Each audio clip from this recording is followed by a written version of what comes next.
Hey everyone. I had to take at least 10 hours of just sleep just to detox from yesterday's videos. My God, they were they were heavy. I'll say that much.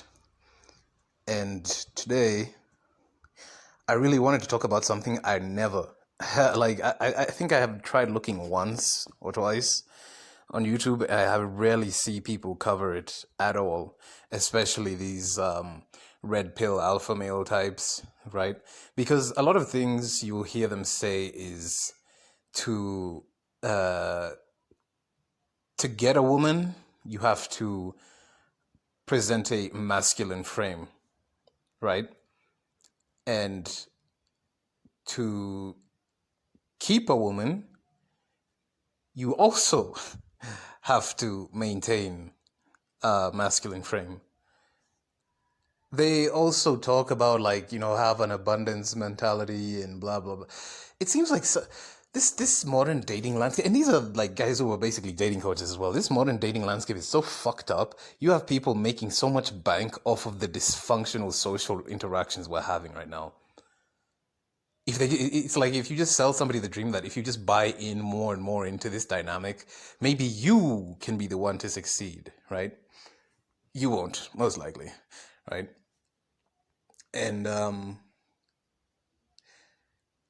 I was reading some studies about how promiscuity, the more promiscuous a woman is, the less likely she is to pair bond and all this other kind of stuff. And it's like women having as high a body count as they do right now is detrimental to themselves, but yet they'll keep believing in the lie. But however, the funny thing is, it applies to men too.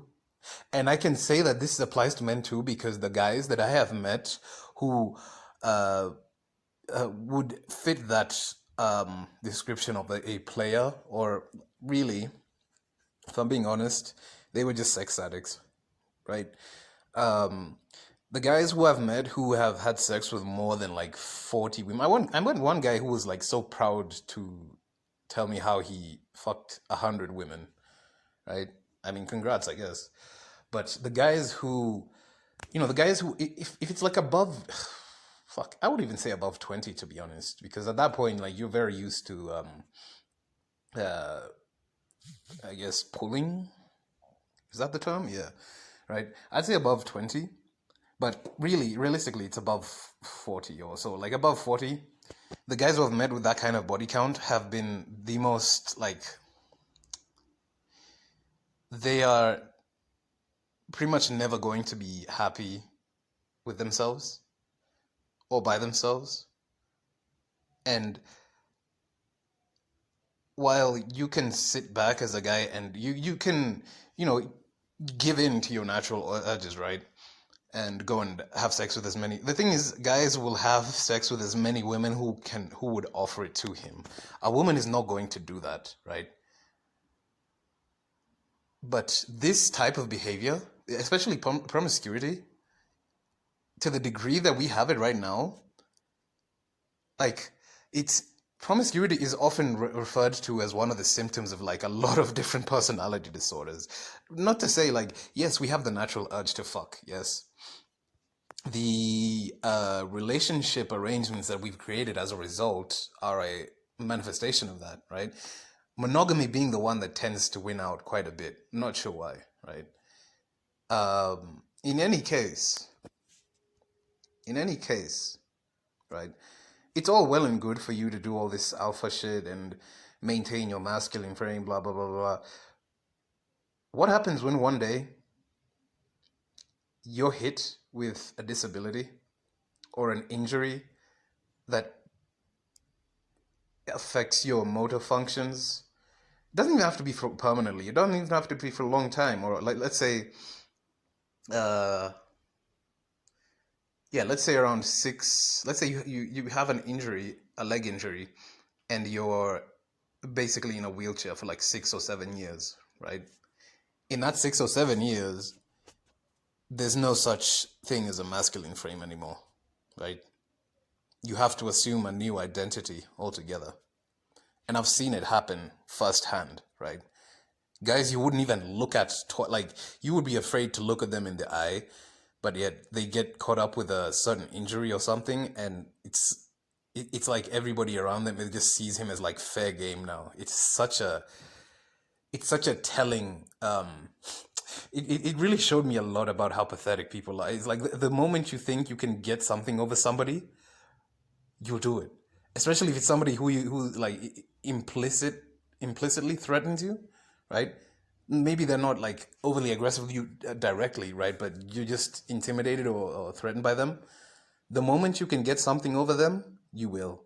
It's such a parasitic way to think, and it's one way. It's one reason I tend to watch people's interactions before I really, really want to interact with them. Because like a lot of people here, they don't think of other people as people at all. But I digress. So in saying that, in having a disability now, and you could probably have chronic disability, right? I keep thinking, what would be the worst disability? I'm guessing maybe being quadriplegic, because at that point you are entirely dependent on other people. If you're quadriplegic, you're almost like, I'd say 90 whatever percent, like you are dependent. Even if you have some sort of wheelchair that allows you some level of mobility, you're still completely dependent on the people that you're around, and most people aren't even great to other people on a good day, right? Most people aren't good to other able-bodied people on a good day, right? So you imagine if you have that type of disability, right? I've seen how it firsthand affects your perception of your manhood, the perception of manhood, I should say. And to me, a lot of this rhetoric we speak about with regards to manhood, it's almost like a fairy tale in itself, in that uh, people pretend that bad things won't happen, and even when they do, you just gotta march through it, man, right? And it's so disgusting. Like the other reason I hate social media so much is because of like the disability motivation porn that exists, especially on fuck Facebook. Oh my god, the disability motivation porn, right? Don't get me wrong. It's not. I'm not dissing the disabled at all. Like, if you see a guy in a wheelchair doing push-ups, sorry, no, sorry, pull-ups. Yeah. If you like, I saw one. A guy was doing pull-ups in a wheelchair. Right. I saw another person, a woman. She did She basically lifted a barbell on top of her head, and yet she only had one arm. Like, truly, truly amazing things. That's not the problem at all. I'm glad they're able to do that. What I'm mad at is how like the able-bodied people in the comments would be like, "No excuses, bruh, no excuses." Like, you know, it's almost like they're not even a person unto themselves. They're just they become like this. They become this. They become a means to even shame other disabled people, right? Because if you see somebody who has one arm and they're able to like lift a barbell over their head, right? Now, it's not necessarily. I mean, fuck. I see gymnasts, all these kind of people doing things I'm never gonna be able to do, and it doesn't really affect me, right? But if you see that, or somebody tells you, even if you're disabled, you can still do what this girl did or what this guy did, or it's something that it's it's almost like it's almost like society lets the disabled hang around just to show how kind they are. It sounds fucked up, I know, but I think it's the truth, right? And a lot of online movements now have really, really thrown disabled people under the bus several times over. The biggest the biggest two culprits being like the body positivity and fat acceptance, right? You've eaten so fucking much that you can't walk, and now you're disabled, right? That's convenient. That's so fucking convenient. Now you're marginalized. Give me a fucking break. But in all that, how can you define your manhood when you're also disabled? Because manhood is sold to us as this almost godlike identity that even if the enemy attacks or whatever, you still stand strong and you still persevere, blah blah blah, all that kind of crap. And yet, our human bodies, while they are versatile as hell, very mysterious, they're very strong, but they're also very weak, right? It takes one bullet to your femoral artery in your leg to kill you in minutes. One bullet, or just a stab wound or something. Like a decent puncture in your femoral artery will kill you very quickly because it's like the biggest artery in your body, I think, or one of the biggest. It's one of the biggest, right? People choke and die on food all the time. Like literally just food, like our shitty fucking like and this is how I know there is no like smart creator. He must be a dumb fuck because our air passage and where our food passes through share the same fucking exit. The once you breathe in, you can either choose to go through your windpipe or to your stomach, right? What kind of fucking genius? That is not a genius level of engineering, in my opinion. In any case, how do you define manhood without the things that make you a man? And I say disability because it's one of those things that's very evident, right? If you're in a wheelchair, if you have one arm, if you have two arms, if you're quadriplegic, what else? Maybe you have some scars, especially facial scarring. Oh man, like if you have those types of disability, they are function like even if let's say a situation like facial scarring, like maybe from burns or something, or whatever the case, or like an accident, you may still be able to get around and do things, but the people, and this is why I bring up selective empathy. People who show selective empathy are literally worse than fucking psychopaths. Literally, just 100 times over worse than psychopaths.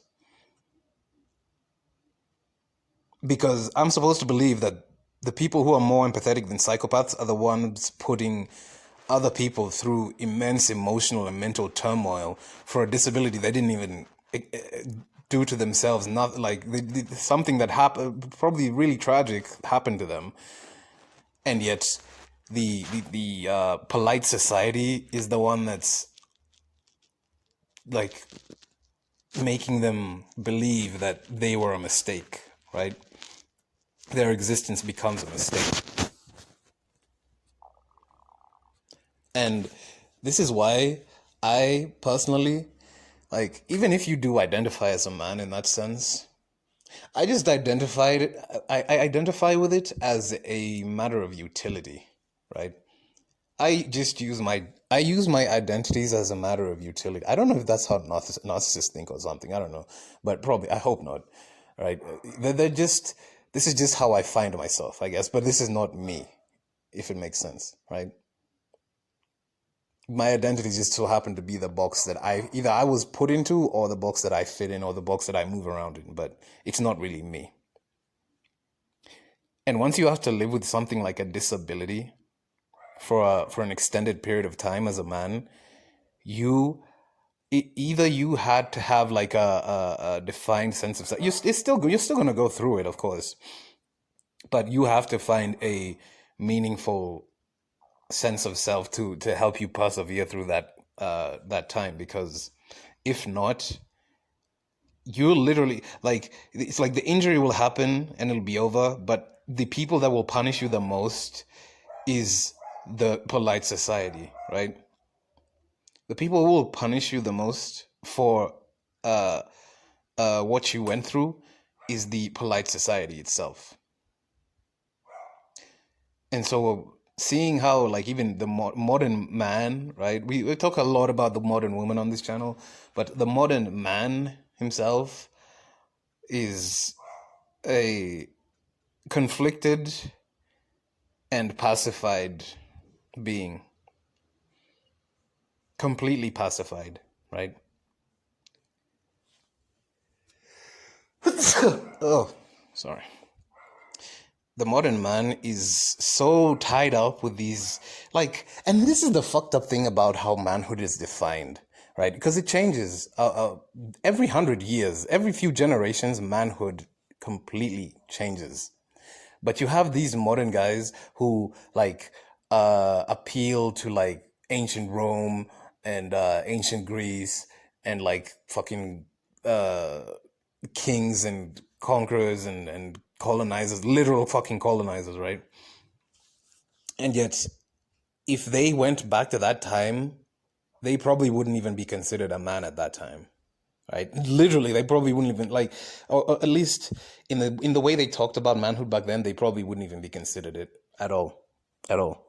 That's why I only watch these types of men should do this and men should. I watch it as entertainment because I'm like, bruh, most of you don't even know how to light a fucking fire. Most of you do have no knowledge of first aid. Most of you know nothing about like what kind of plants. What like if a lot of guys had to just forage, even just for one day, right? Even if they had to just forage in a forest or something for just one day, they'd quit in like 2 hours, right? To forage for food that you can actually eat and not like die like brutally poisoned of in like, I don't know, half an hour, they would literally, they wouldn't be able to handle it. So what exact version of manhood are we even ascribing to nowadays?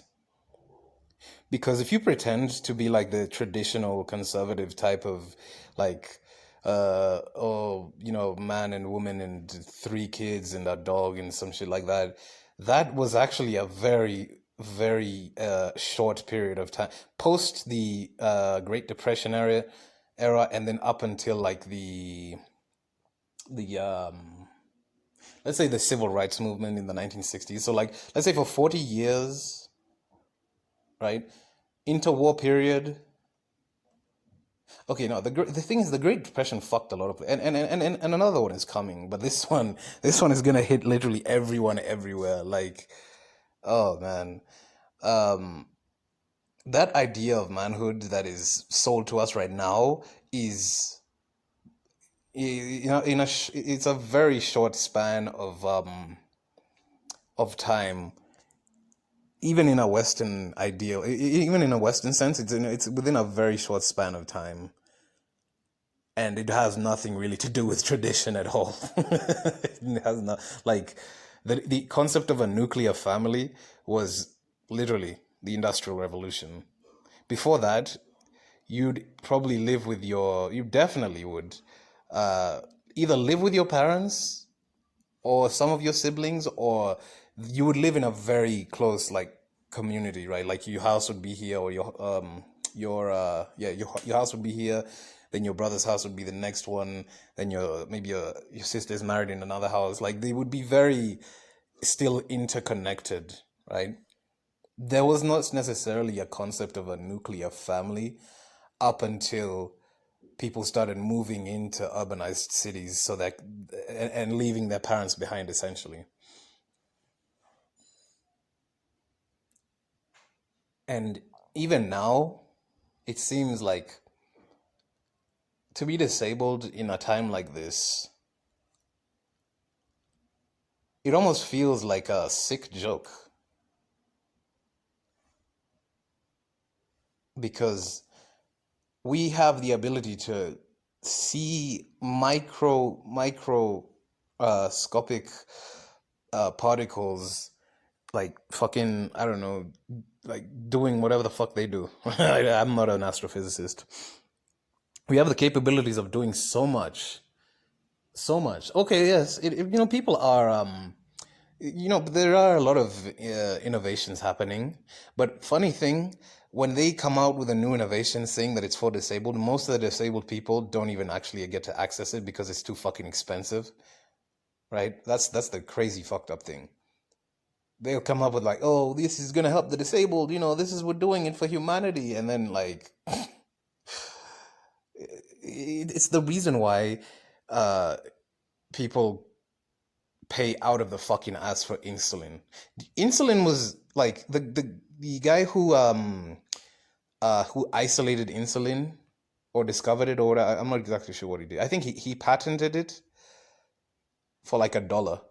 Like the original guy, was either him or the guy who invented antibiotics. But I don't know. Insulin, it was the same kind of person either way. He could have made trillions by now. I'm pretty sure he's dead now, but he would have made trillions, right? And yet somehow they're still convincing people to pay like it's either you pay for your insulin or you just don't eat for that month. Like a vial of insulin takes about $5 to manufacture. That's how much it costs to manufacture on average, right? It takes $5. The cost of production is $5, right? Even put it at like double it, $10, right? So maybe you'd be buying insulin for like $20, and you can get it affordably in a lot of countries, except the US, of course. But either way, that's like that's such evidence of like, even if somehow you think you're like a fucking unicorn that walks through this life unscathed, and your kids will walk through this life unscathed, there's so many pitfalls that you can fall into. There's so many variables that you set yourself up for that it almost seems insane that people keep taking this fucking risk regardless. And to focus on my point, if you're defining your masculinity or defining yourself, whatever terms you define it, if you're defining it in terms of the approval of a certain group of people, when you lose the capability to even define your masculinity in that sense, it's gonna be a fucked up time. A really, really fucked up time. So, take the advice of like a guy in your life, or like a father figure type person, or you're your own father if they're not a piece of shit, on how they maintain their manhood, in a sense. Talk to a few guys even. And don't get so caught up on this online manosphere bullshit. It's really, really entertaining to watch. Don't get me wrong, but like in terms of taking advice from every single one of them has a different branch of advice, and they'll swear every other person is fucking lying, and you should go with this. You should go with theirs, right? Because they know so much better. But yeah, thanks for listening, guys.